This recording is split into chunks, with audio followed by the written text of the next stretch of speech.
injunctions as good as your mark is enforced. If you don't have an injunction and it still shows IP, and the transfer pricing officer has attributed it to some value, you said, so we have lost it, we no longer have this mark. I mean, in effect, we are gone. Okay. Now, this mark is used in relation to goods or services. This word in relation is very important because we had actually encountered a case many years ago, that time the old act was in force. If you remember, just like you have this Ujala, whitener. In those days, there was a whitener by Siba Gaiki called Tinopal. How many of you remember Tinopal?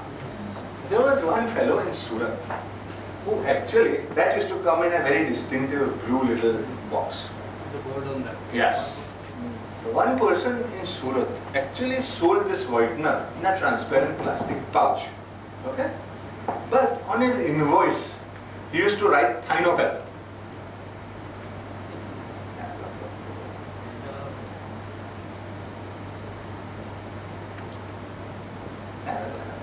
He used to write Thinopal. So, Tinopal, Siba, he came to us, caught him for infringement. He argued, I have not used the mark on goods. So how can you catch me? I am just selling the blue plastic sachet. Only Thinopal is written on my bill. And we argued it's a mark used in relation to goods, not on the goods. Now luckily the new act has rectified it on business papers, invoices, even spoken or the same. And we had the fellow convicted. Then there are now 35 different classes of goods and services. You have to be very, very careful there. Especially in the services, because you know why? Earlier, there were 7 classes. I mean, like classic case, accounting and legal services. It was in class 32. Now you got a registration for class 32. When I was earlier with Juriscorp, we got a registration, service mark, class 32. Now it's in class 35. Automatically. Why? India signed the Madrid Convention. So what happens? So when I search, I'm going to search in class 32 or should I search in class 35? Or should I do both? Then I'm applying for a new mark. Believe me, it causes untold problem, nobody has thought of it. Then there is the concept of the well-known trademark and the service mark. Like certain marks by their very nature, we'll come to a picture slide later where I'll show you this.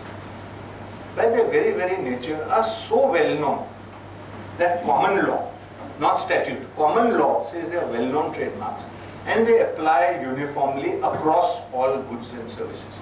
Otherwise, normally a trademark or a service mark is goods or service specific. That in the past also, I mean in the old act this had happened. You know, Sony was a very well-known mark even then. Somebody came out with Sony nail polish. And it was actually allowed in India because they said that Sony was not such a well-known trademark and its products were not freely available. Only if you went abroad could you get a Sony. But today more and more, they are not. Even today, there is a different ground of honest concurrent use. Amul, everyone knows Amul trademark. Do you know there's Amul, there's a banyan also, Amul Macho. It is allowed, honest concurrent use, because the fellow says, I have been using this 12-15 years, nobody infringed. Amul being a PSU didn't bother to infringe its rights. In that sense, even LIC registered its trademark only about 20 years ago. They were not bothered, the agents were freely using one of the best known trademarks, the hand with that little lamp. They're not bothered, typical PSU attitude. So, Lux belongs to lever. Lux belongs to lever. Lux is... And they also could not prevent other... Yeah, they can't. But Lux is not really a well-known trademark. See, well-known trademark is what? As I'll tell you, Mercedes-Benz, Daimler-Benz, Rolex, Coca-Cola. In fact, somebody in I think the Far East, I think Bangkok or something, had opened a massage parlor and called it Coca-Cola massage parlor. But they said no, nothing doing. Well-known trademark. That is how. Then trademarks are another thing that you can even have unusual trademarks based on color, sound, smell, and one more thing is shape, even shape. Now color. Color may you can have a combination of colors in India. You cannot have what is known as one single color. But you can have a combination of colors. Abroad, EU, you can have one color. Sound, you can have trademarks. In fact, India has one sound mark registered for Yahoo. That Yoda, that's registered. Smell, abroad it is registered, India they have still not registered. Actually there are two smell marks which I know of. One was for sewing thread, the smell of plumeria blossoms. And one was of smell of newly mown grass for tennis balls. It is there. Sound of we'll see. Again, just as in the Patent Cooperation Treaty, India is a signatory to the Madrid Convention. So you can make convention applications with common examinations. So in a transfer pricing perspective, please examine these convention applications very carefully. Tell your client. Because here, TP is done not with the accounts or the tax. TP has to be done in IP, especially with operations and with marketing. And you have to go there and ask them and break their head. You can't do it. Accounts will not even know of all these things. This is the word mark. French Connection UK, very famous word mark. When a mark is registered, you put a little R in a circle next to it. When you have applied for a mark, you put TM, or in case of a service mark, SN. To show the world at large that you have applied. Okay. This is example of a device mark. It's actually applied for in India. Imagine a scenario, you go to the pub, bartender asks you what will you have, you say arrogant bastard. What's going to happen? I don't know. You can have a classic mark. This is another device mark. Very, very famous. People don't know it. I mean, this financial services keep on benchmarking to Sensex, especially the foreigners. They have to be aware that they have to pay a royalty to the BSE. In fact, this was also challenged. BSE's title to the mark was challenged by an analyst called Deepak Mohani. I don't know if you know it, but he lost the matter. Because we had represented his matter, and my late boss had the final say on it. He said there's no sense and no sex in the Sensex. He also said that. So this is a very important mark. Then certain marks have messages behind them. Can you tell me the messages behind these two marks?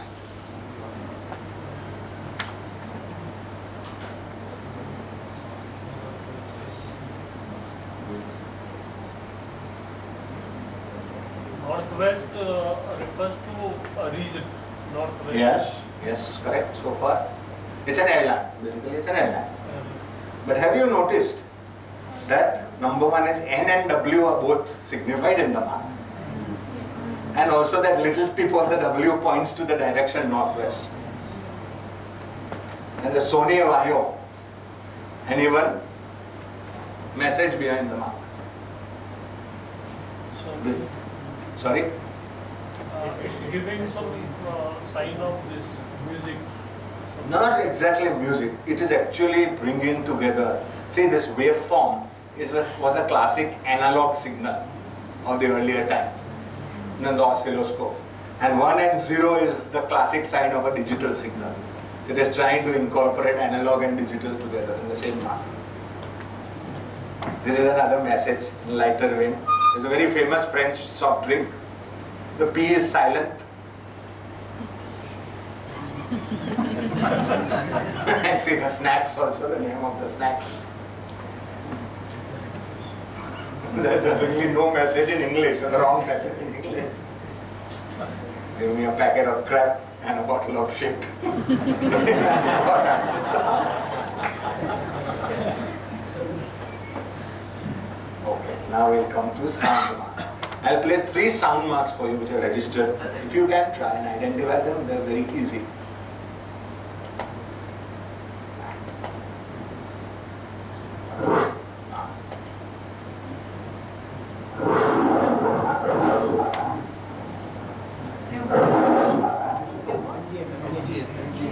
Correct, absolutely right. MGM.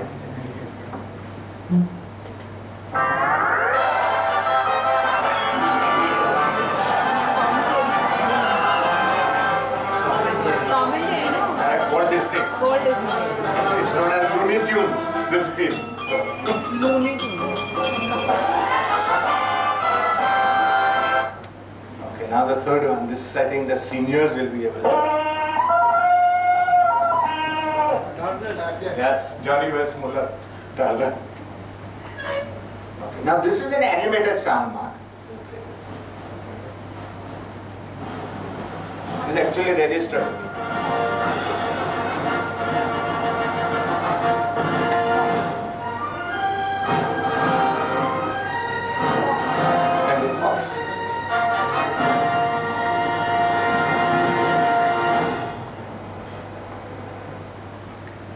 trademark, service marks. Let's go into the nitty-gritty after the film. We have, in IP usually you have, I mean you don't say transfer. When you sell something, you use the terminology assignment. You're an assigning a right. And if you just merely, instead of lease, you use the term license. That is a permission to use for a consideration. So these two have to be examined very carefully. These agreements will be there.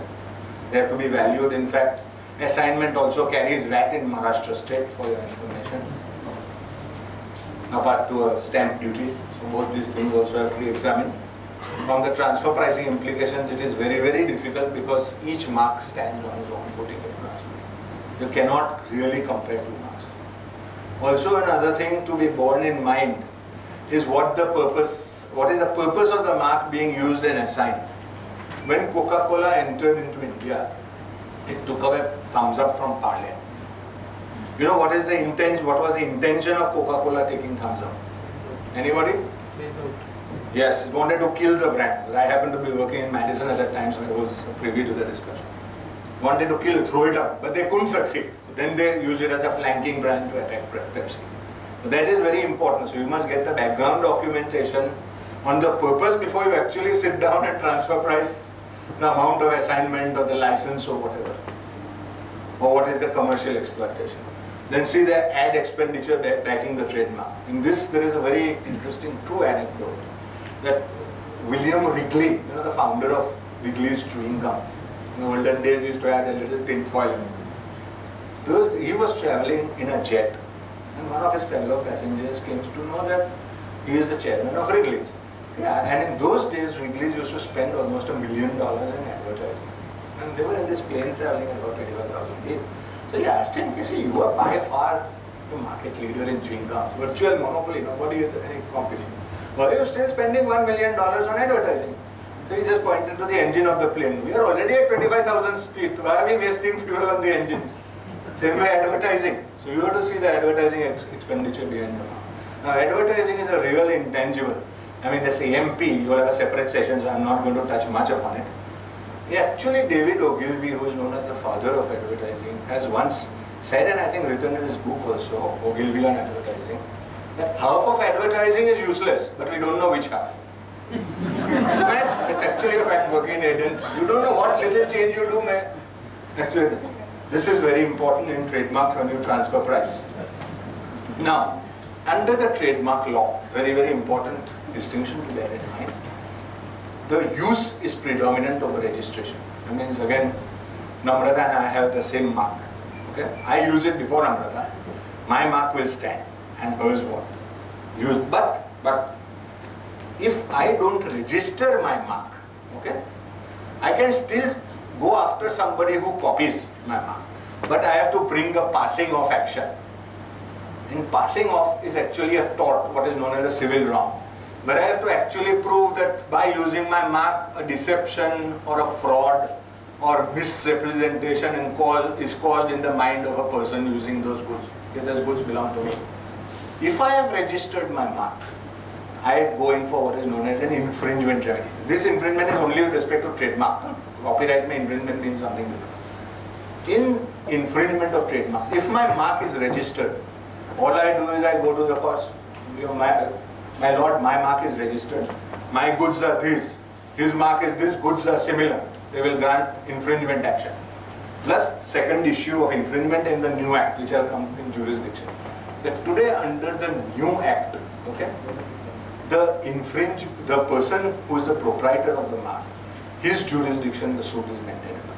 Like for example, if I am registered, I am in Delhi, okay. Somebody infringes my mark, say in Meerut. Under the old act, I would have had to go to the Meerut district court and sue him. Under the new act, I can sue him in Bombay, in the Bombay High Court. The act confers jurisdiction. There is two very important sections, section 134 of the Trademarks Act and section 62 of the Copyright Act, which are exceptions. Coming to jurisdiction, that in the old Trademarks Act, I mean in the same scenario, I would have had to go to Meerut. This we have a very interesting real life anecdote in jurisdiction, but nothing old that one day when we were in the office, one chappie came all the way from Tirupur to us. Tirupur is a well-known center to manufacture horse hearing. So he used to manufacture all these briefs and socks and whatever, banyans, and use the exact trademark, Voltas. Exact, Voltas. So they were also quite stunned with blatant infringement. And Voltas had given him a notice, threatening everything. So he came running all the way from Tirupur. And Voltas had sued him in Bombay at that time. So my senior asked him, you using Voltas? What does it mean? I mean, give us some background. What do we argue before the judge? That fellow also was a smart aleck. So he told my boss, you know what Voltas means? Venkateshwar, our Lord Tirupur, Andhra state. Upon hearing this, what do you think my boss said? My former late boss.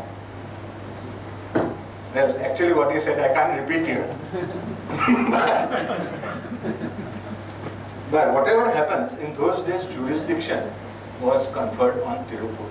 So the suit was dismissed because we said Voltas has to go and sue him in Tirupur, not in Bombay. He got it thrown out.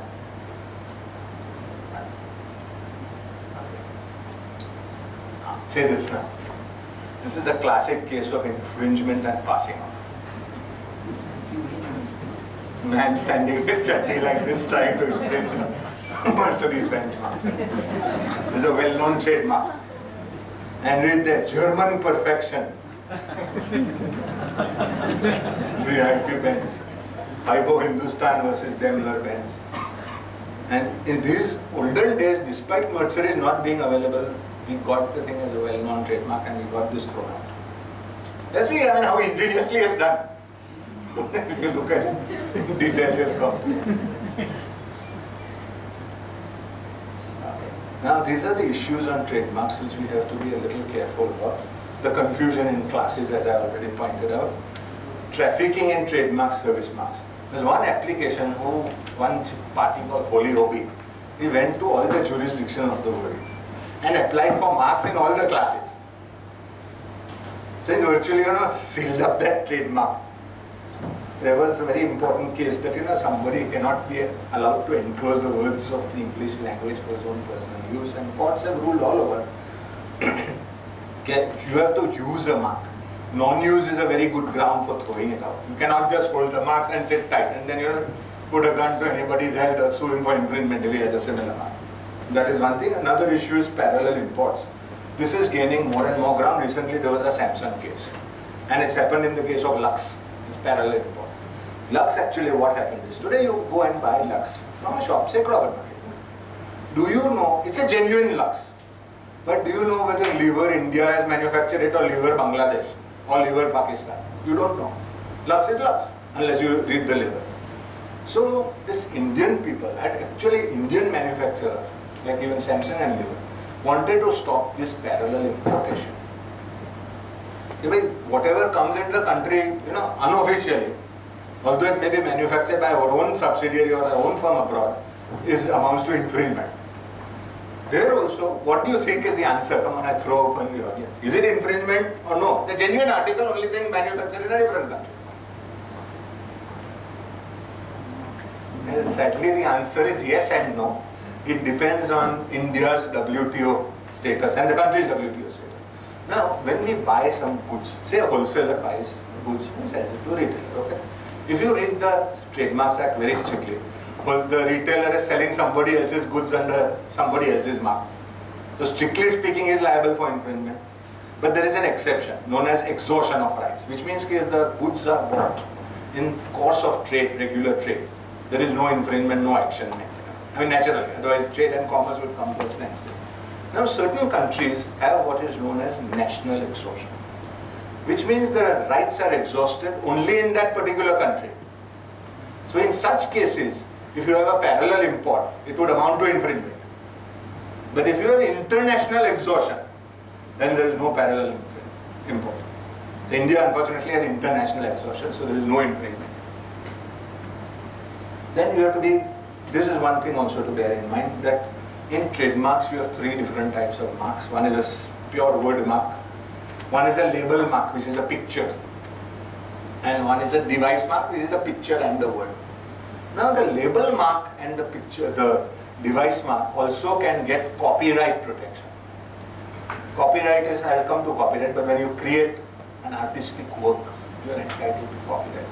From a practical viewpoint, from criminal action, today, if you suspect somebody is infringing your copyright, you can go to the police station, tell a sub-inspector, and the sub-inspector can take action against copyright. But if it's a trademark, you need a DGP level to take. So initially what these enforcers do is they first take action against copyright and then against trademark. Now let's come to copyright. It's a very old English couplet which I couldn't resist. It is a crime to steal a hen, but steal 10,000 and we become gentlemen. Copyright is based on the 8th commandment, thou shalt not steal.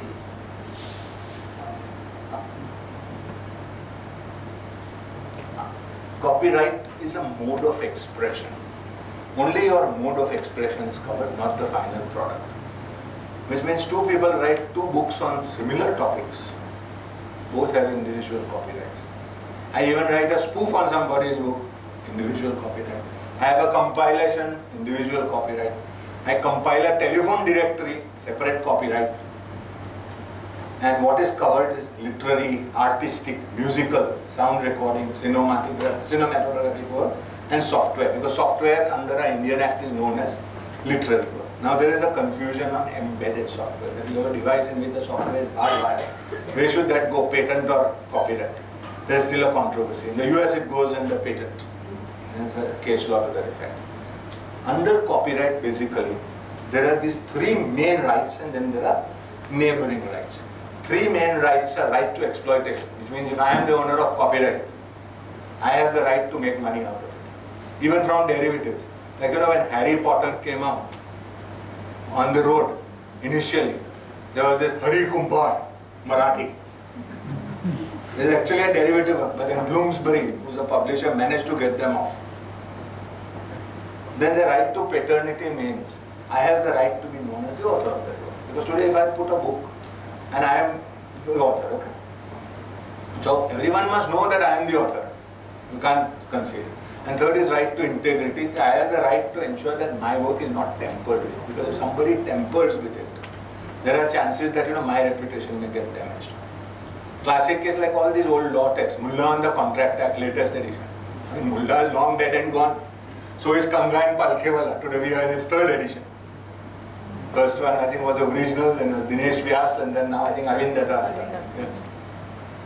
So they must have taken care of this right to integrity. Now there are this big, huge laundry list of exceptions to what is infringement. So many things, I mean it's a whole section, I can't cover everything, but let's say that there is a concept known as fair deal. Like for example, you use copyrighted article, say in studying, or you use it in a judicial proceeding, or you use it in some sort of manner which doesn't really harm the author. Section 52 has a whole laundry list of, there are plenty of them. There are exceptions to infringement. So if somebody has an infringement action and you are trying to attach value to the copyright, just look at this. If it falls under exceptions, then there is no value to that copyright. Then there are what is known as neighboring rights. Neighboring rights are rights which are not actually copyrights but are embodied in the act. They are broadcast rights, performers' rights, directors' rights. That means if I have broadcasted something, I have a right to, have some right in respect of the broadcast. If I am a performer, I have a certain right in that performance. It's like, I don't know how many of you have seen Pink Panther, the old ones and the new ones. Old one was Peter Sellers, and he was known as Inspector Clouseau. Now I think that Steve Martin has come up with that series. And in my opinion, Peter Sellers still has a very strong performance right, and probably his estate was compensated for that. There is a neighboring right. Any questions so far? Sorry, everyone. Either everyone is very sleepy or everyone knows everything. No questions. Okay. Now how do we deal with copyright? Again, we have a license versus assignment. Fair dealing we have to be very careful of. I mean, as you say, see all the exceptions. Then there is a concept. I mean, this is embodied, strangely enough, in our sales tax judgment, TCS. License versus copyrighted product. That if I have sold a book, he buys a copy, She has just bought the copyrighted product. She doesn't have a license to copy and redistribute it. Whereas if I have sold the rights to her to redistribute the book in a particular region and give me a royalty, that is a license. Or even an assignment. If I relinquished all my rights, then an assignment. Again, jurisdiction, as I mentioned, section 62 of the Copyright Act. This was actually brought in for authors. They cannot go and sue the infringer at the place of residence of infringer, so they are allowed to sue in their own jurisdiction. These two sections are very important. As I said, section 62 of Copyright Act and section 134 corresponding of Trademark Act. Now this, the copyright of public domain. Anyone? Today, can I take 20 prints of Mona Lisa and put them up in my house? Or this Vincent van Gogh self-portrait where he had cut off his ear. Probably no rock music then, otherwise he would have cut off his other ear, I think. Anybody? See, copyright generally persists 60 years after death of the author. After that, things go into the public domain, irrespective. Sorry, 60 years. Yes, 60. And in case of a joint author, it is after the last person expires, 60 years after this. Now this is a literary work. Does this second one, which is a spoof, have its own copyright? Come on, anybody? Can it be said he is infringed on Chicken Soup for the Soul? This thing is a spoof, Chicken Poop for the Soul. Answer is no, because here it's very clearly a spoof. If he had copied things and put his own name, yes, it would have been an infringement. Okay. Now I'm going to play a small sound clip. As a bracket, 3 or 4 minutes. Do we still have time? Yes. How are we? Yes. 10 minutes, 10, 15 We have minutes. about 15 minutes. There's 4 minutes because I could have come short. Now, this is a very old clip from this film called Pyasa. Why I liked it is because the story is based on copyright infringement. So I'll play it. After that, just observe it carefully, and then 1 or 2 questions we'll raise on this clip. Who owns what? That's it. Sound.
Want me to stop it anytime? Please tell me. Stop it. Let us see a certain thing.